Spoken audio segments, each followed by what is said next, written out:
Voy a contar algo aquí que nunca le conté a nadie fuera de mi familia.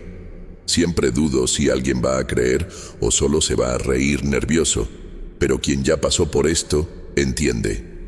Era 2008, yo tenía como 14 años, y mi abuela vivía en una casa medio vieja en una esquina de la ciudad, con mucho monte alrededor. Desde chico escuchaba a mis papás hablando bajo sobre cosas raras ahí, pero nadie decía exactamente qué era. Solo sabía que todos evitaban ir, y cuando tocaba, nadie dejaba a nadie entrar solo. Aún así, familia es familia, ¿no? Y terminábamos yendo en cumpleaños, reuniones aburridas de domingo, o como pasó esa vez cuando se fue la luz en casa. La luz se cortó después de una tormenta fea que arrancó el cableado de medio barrio. Mi papá decidió que, en vez de pasar días sin ducharnos, era mejor usar la ducha de la casa de la abuela mientras la empresa eléctrica lo resolvía. Ella ya era mayor y necesitaba cuidados, así que aprovechábamos y le echábamos una mano. Me acuerdo perfecto que cuando dijo, vamos a la casa de la abuela, mi mamá se puso tensa, le cambió la cara al instante. Pero no había opción, ¿viste? Preparamos ropa, productos de higiene y salimos hacia allá al anochecer. Solo llegar, el monte moviéndose con el viento ya daba una cosa rara, como si estuviésemos entrando en un lugar que no quería visitas. Al llegar, la casa tenía ese olor que solo la casa vieja tiene, una mezcla de humedad, té de hierbas que tomaba mi abuela, y ese moho raro. Los muebles oscuros, pesados, y casi todos tapados con paños bordados que ella misma hacía. Al principio parecía igual a lo que recordaba, pero cada vez que estaba ahí, sentía que los cuadros en la pared te miraban, sobre todo cuando andaba solo por el pasillo largo que iba al fondo de la casa. El ambiente ya era pesado, pero esa noche parecía cargado de un modo diferente, como si todos esperaran que algo pasara. En la primera ducha, ya me asusté porque mientras me lavaba el pelo, sentí el agua helada de repente, aunque la ducha era eléctrica y sentí clarito que una sombra pasaba detrás de la cortina. No era mi mamá ni nadie, porque estaba en la cocina con mi abuela. Se oía clarito a las dos conversando bajito, lejos de ahí. Salí del baño casi tropezando, con el corazón disparado, tratando de disimular. Cuando conté el susto, mi hermana solo me miró con esa cara de quien entiende, como si ya le hubiera pasado algo parecido. Pero nadie dijo nada más. Esa complicidad silenciosa era la regla ahí. Todos sabían, pero nadie hablaba. La primera noche, la tensión era tan fuerte que costaba hasta respirar. Eran solo 3 días. Yo trataba de repetírmelo, pero el tiempo en esa casa parecía ir despacio, como si cada hora durara mucho más. Dormí en el colchón viejo que mi abuela guardaba, por si iba visita, en un cuarto que daba a la ventana del patio. En otro contexto habría dormido tranquilo, pero ahí estuve horas mirando el techo, escuchando ruidos que no sabía identificar. Parecían pasos apurados en el techo, sin lluvia ni viento. En la madrugada, me desperté con un grado de silencio absoluto que nunca sentí en ningún otro lugar, un silencio más pesado que el ruido. De solo recordarlo me da piel de gallina. Pero de golpe estuve seguro de escuchar una risa bajita en el patio. No era risa de gente jugando, era una risa seca, medio ronca, fluctuando como si alguien se estuviera divirtiendo escondido.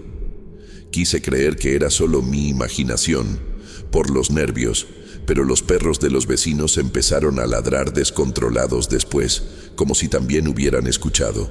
No tuve valor de levantarme y me quedé ahí quieto, esperando que pasara. Al día siguiente, traté de actuar como si nada, pero noté que mi mamá estaba aún más pálida que de costumbre. Se quedó todo el tiempo pegada a la abuela, casi siempre evitando el pasillo hacia el patio. Cuando pregunté por qué no iba a buscar sus cosas al fondo, solo respondió rápido que prefería dejarlo para después, sin mirarme a los ojos. Ahí me di cuenta que había algo muy pesado ahí, algo que nadie quería enfrentar. De día las cosas eran más tranquilas, pero aunque el sol estuviera fuerte, la casa nunca quedaba realmente iluminada. Siempre había un rincón oscuro, una sombra donde de la nada la vista se volvía borrosa, como si miraras algo que se movía, pero no podías ver bien. Vi a mi hermana entrando corriendo del fondo, pálida, diciendo que creyó ver a alguien cruzando el patio, pero no había nadie afuera, solo los árboles moviéndose y ese calor sofocante que hacía parecer que el aire no circulaba en esa casa. En la segunda noche, las cosas empezaron a salirse de control de forma más pesada. Después de la cena, que fue rápida porque nadie quería quedarse mucho en la cocina, daba directo al patio trasero. Estábamos todos juntos en el living. Mi abuela se quedó todo el tiempo callada, mirando la tele, pero sin prestar atención a nada. Se levantó un viento fuerte afuera y la ventana del living golpeaba como si alguien la empujara, aunque estaba cerrada. Cada ráfaga traía un frío raro, cortante, que parecía venir de adentro, no de afuera. Era como si alguien nos mirara desde todos los rincones de esa sala.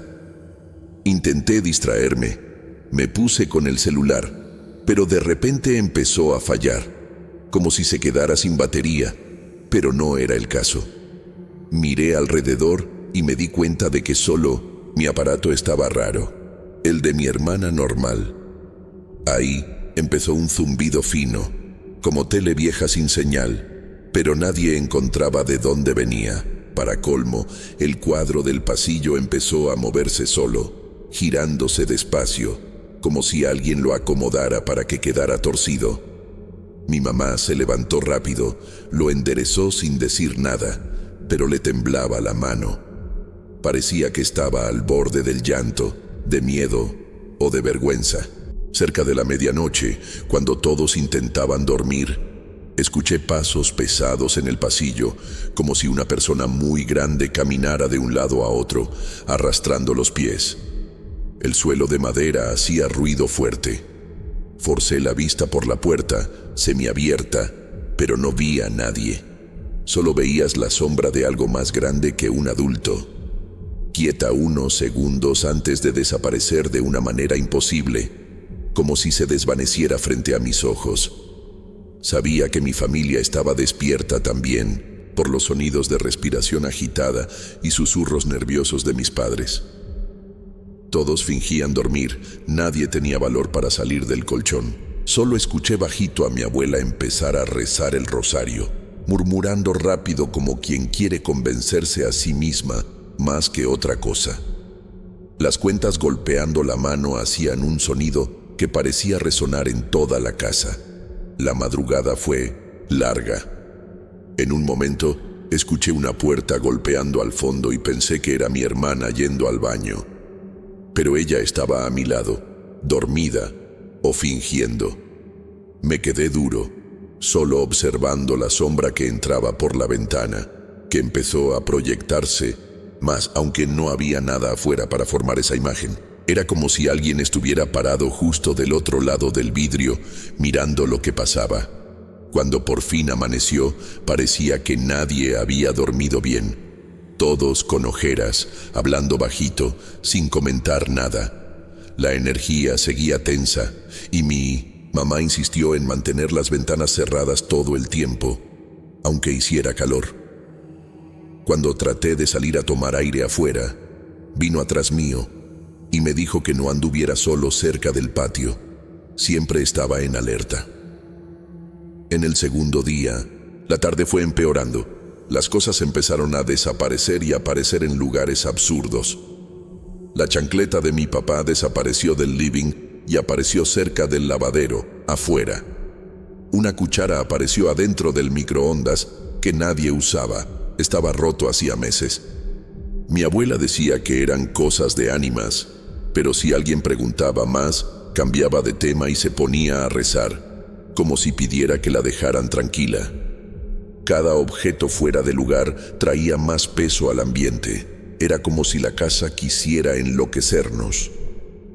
Más tarde, cuando empezó a bajar la luz al anochecer, el olor a tierra mojada y óxido vino fuerte del patio, junto con una niebla baja, inexplicable para un día tan caluroso.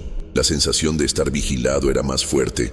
Cada vez que iba al pasillo o a la ventana del fondo, se me erizaba la nuca, como si alguien estuviera detrás de mí, respirando muy cerca. Y para peor, los aparatos eléctricos empezaron a dar corriente de la nada. Solo por tocar la radio o la tele apagada, sentías una descarga rápida, como si fuera una advertencia de que no tocaras más. En la tercera noche, parecía que todo había empeorado aún más. Mi abuela propuso que rezáramos antes de dormir, algo que nunca hacía cuando estábamos allí. Mi papá aceptó. Todos nos sentamos en la sala con la luz tenue de la lámpara, y ella comenzó la oración. En medio del Padre Nuestro, la puerta de la cocina golpeó fuerte, como si alguien le diera un puñetazo. Mi hermana se hizo un ovillo en el sofá y mi mamá me apretó la mano con tanta fuerza que casi perdí la sensibilidad. La energía en ese momento era surrealista. Parecía que el aire era más denso y cada pequeño ruido se sentía 10 veces más fuerte. Afuera, el viento se había detenido completamente, pero dentro de la casa las puertas seguían temblando. Solas, las paredes crujían como si alguien caminara dentro de ellas. La lámpara del living empezó a moverse despacio, chirriando por unos segundos. Traté de pensar que era solo la casa vieja, pero en el fondo lo sabía. Sabía que eso no era normal. Sentía una incomodidad en los ojos, como si alguien me estuviera mirando directo, pero al mismo tiempo no había nadie extraño. Era solo mi familia aterrorizada, intentando aparentar normalidad. Después de la oración, cada uno se fue a su colchón, pero nadie realmente durmió. Cerca de las 3 de la mañana me despertó el sonido de la canilla corriendo en la cocina. Fui caminando despacio y, para mi sorpresa, el agua estaba saliendo con fuerza, pero la canilla no estaba girada. Era como si el agua saliera sola, forzada por una presión invisible. Cerré como pude y volví al cuarto asustado, con frío hasta los huesos. No pude dormir más. Me quedé escuchando los ruidos de la casa, pasos que se detenían cerca de la ventana y, a veces, una respiración pesada afuera, muy cerca de la pared. Temprano, el tercer día, mi mamá avisó que había vuelto la luz en nuestra casa. No recuerdo haber sentido un alivio tan grande como ese. Solo quería irme, ni quería ordenar mis cosas. Mientras recogíamos todo, noté que todos tenían la misma mirada de cansancio y pánico. Mi abuela, esta vez, no se escondió. Me miró profundo y solo dijo: «Aquí todo es diferente». Y se quedó ahí, como si decir más fuera peligroso. Nunca voy a olvidar esa mirada. Al irnos, al pasar por el pasillo por última vez, sentí un frío en la espalda, un escalofrío que me recorrió el cuerpo entero. Era la sensación de que algo solo esperaba que nos fuéramos para estar a gusto, otra vez en la casa. Crucé la puerta y solo entonces pude respirar. Ya en la calle, el calor era distinto, el aire más liviano. Mis papás ni miraron para atrás, solo querían irse rápido. Por mucho tiempo nadie volvió a hablar del tema. Solo muchos años después, escuché a mi papá decirle a mi mamá, en una charla bajito, que esa casa tenía algo que no era de este mundo. Eso lo dijo pensando que yo no estaba escuchando, pero después de ese día nunca más pude entrar ahí solo. Cada vez que tenía que visitar a la abuela, me aseguraba de ir acompañado, y aún así, algo siempre se sentía fuera de lugar, como si algo ahí tuviera ojos en cada rincón. Hasta hoy, cuando recuerdo esos 3 días, me pregunto si fue todo cosa de mi cabeza, si el miedo colectivo creó toda esa tensión, o si realmente había algo más ahí. El hecho es que toda mi familia vivió eso al mismo tiempo y nunca más hablamos igual sobre esa casa. El silencio que quedó después dice más que cualquier historia inventada. Siempre juré que nunca iba a contar esto en ningún lado, pero cada vez que lo recuerdo, todavía siento esa mezcla de escalofrío y ganas de mirar para atrás. Yo era profesora en la escuela de La Merced, una ciudad chiquita donde todos se conocen y nada hacía pensar que pudiera pasar algo fuera de lo común. En 2012, tomé un grupo de primaria con muchos alumnos inquietos, pero dos de ellos, un hermano y una hermana, eran diferentes. Siempre callados, estaban pegados uno al otro, una complicidad de otro nivel para su edad. Nunca imaginé lo que sé. Venía, de repente, empezaron a llegar relatos de sus compañeros de que se quedaban mirando fijamente algunos puntos del patio o que se reían y saludaban a nadie. Al principio, pensamos que era cosa de niños, ¿no? Pero los dos lo hacían de una forma rara, como si de verdad estuvieran siguiendo movimientos o intentando hablar con alguien invisible. Ningún adulto veía nada, pero otros alumnos empezaron a imitar a modo de broma como un juego, aunque con ellos siempre era diferente, no era natural. Con los dos hermanos no parecía un juego. Me fijé más, y una vez en el recreo, lo vi con mis propios ojos. Estaban sentados en un rincón del patio, mirando fijamente una zona donde no había nada más que un árbol y una cerca vieja, conversando, bajito, mirando hacia arriba y saludando. Era como si respondieran a alguien. Traté de acercarme, intentando sacarles conversación o entender qué pasaba, y lo que sentí ahí ya fue raro. El aire estaba más pesado en ese rincón, como si algo flotara por ahí, una energía difícil de explicar. Empecé a comentar lo que veía con colegas profes. Pronto, noté que no solo yo. Todos habían notado el comportamiento extraño de los hermanos y estaban descolocados porque, a veces, parecía que realmente veían algo. El colmo fue cuando empezaron a contarnos cosas, como dibujos hechos en hojas que no tenían sentido, pero que traían detalles específicos de la rutina de los empleados de la escuela. Una vez llegaron a mencionar nombres de personas del equipo con quienes no tenían contacto, diciendo siempre, el amigo del recreo.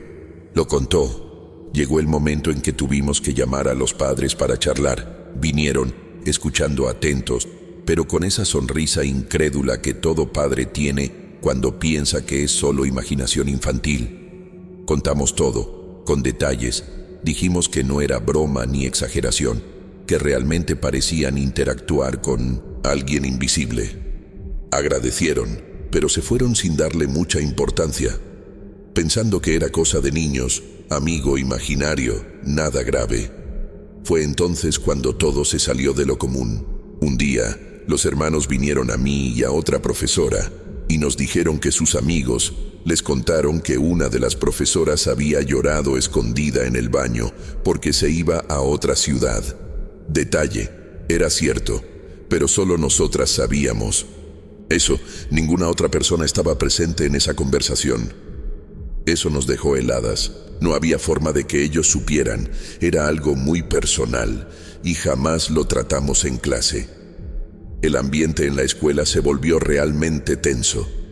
Decidimos no hablar del tema, para proteger a los chicos y evitar lío con los demás padres.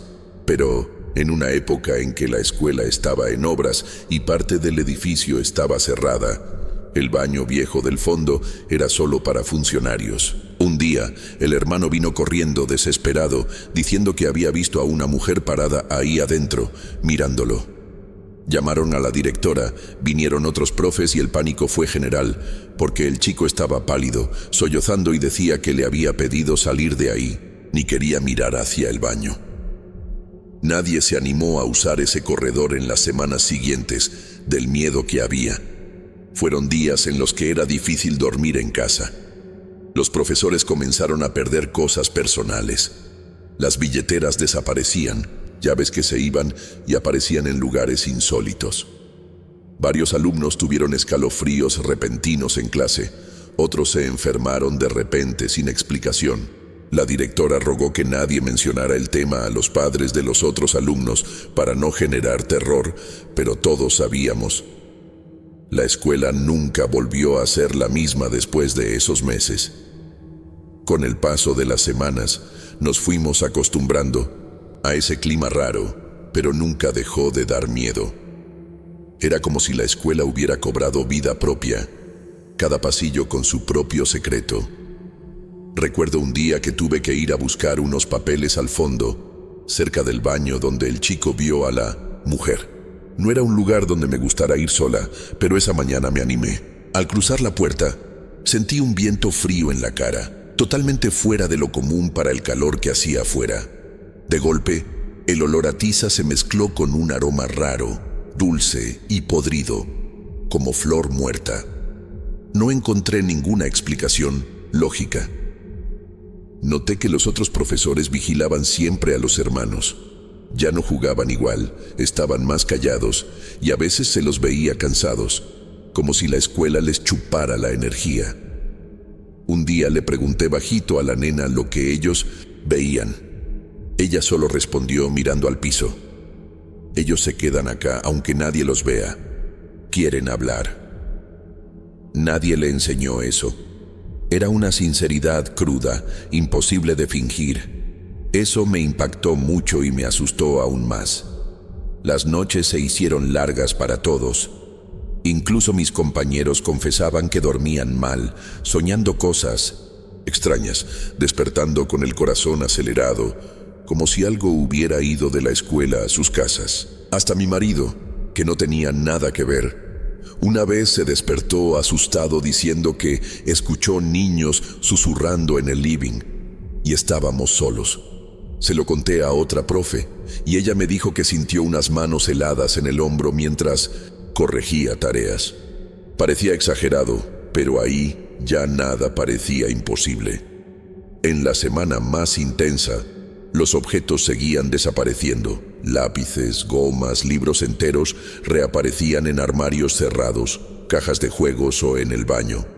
El clima era horrible. Los profes ansiosos y hasta varios alumnos pedían irse antes porque no se sentían bien. Veías en los ojos de los chicos que algo los inquietaba.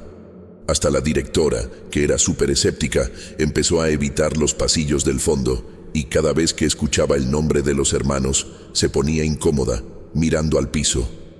A pesar del miedo, teníamos que mantener la calma y fingir que todo era normal. Pero todos deseábamos que los días pasaran rápido. Una mañana perdí mi anillo de casada. Busqué durante horas y nada. 2 días después, cuando ya lo daba por perdido, el anillo apareció sobre el pizarrón en el aula de los hermanos, brillando como si alguien lo hubiera dejado ahí a propósito. Les pregunté en secreto y vi que la nena se puso incómoda. Solo murmuró. A ella le pareció bonito. Nunca volví a usar ese anillo en la escuela. La historia de las apariciones y cosas extrañas se volvió un secreto abierto dentro de la escuela, pero estaba prohibido hablarlo, como si nombrarlo solo agravara la situación. Parecía que cualquier palabra mal dicha traía más presencia de eso allí. Muchos profesores pidieron traslado o licencia después de ese periodo. Incluso yo. Nunca fui la misma después de aquel año en la Merced. Cada vez que hablo de esto, el escalofrío es igualito al de 2012. Hoy, los que vivieron esos meses ahí evitan el tema. Pero basta mirar a los ojos de cualquiera de los que estaban ahí para saber. Eso no fue broma ni invento. Aquel tiempo dejó cicatrices profundas y, aunque nadie lo diga, nadie olvida. Cada vez que paso frente al edificio viejo, todavía siento en el pecho esas ganas de mirar para atrás, como sabiendo que hay alguien parado ahí, en el patio, esperando otra oportunidad para ser visto.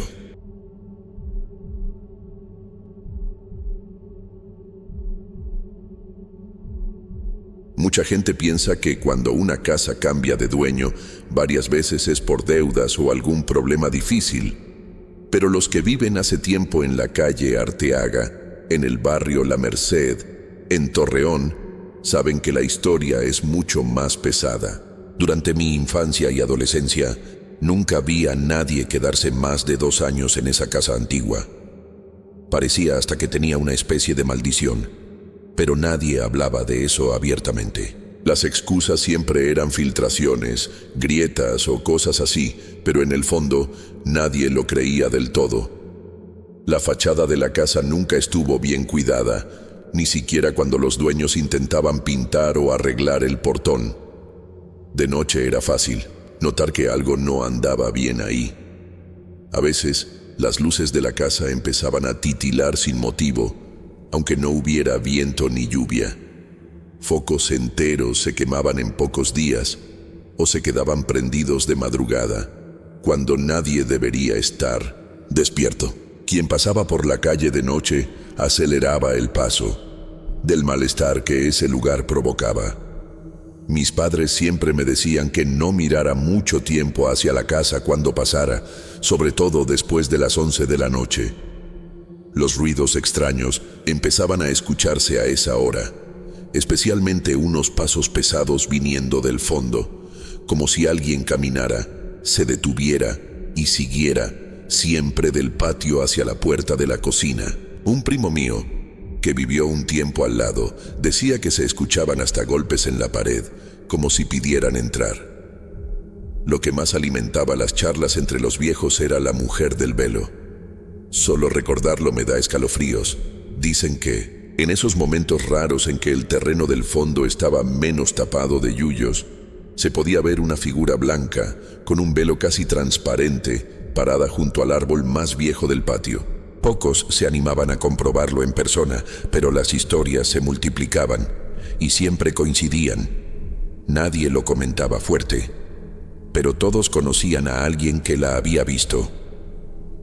Cuando era adolescente, hubo una temporada en que la casa estuvo deshabitada. Nadie aguantaba y la casa parecía abandonada. Una noche, volviendo del mercado, juro que vi una luz prendida en la habitación del fondo, pero días después le comenté a un vecino y él contó que todos ya habían visto esa luz alguna vez, aunque la casa estuviera cerrada. Era un acuerdo general en la calle que no había que caminar pegado al muro cuando esa luz aparecía. Decían que daba mala suerte. La historia se hizo famosa después de un accidente horrible justo en la puerta.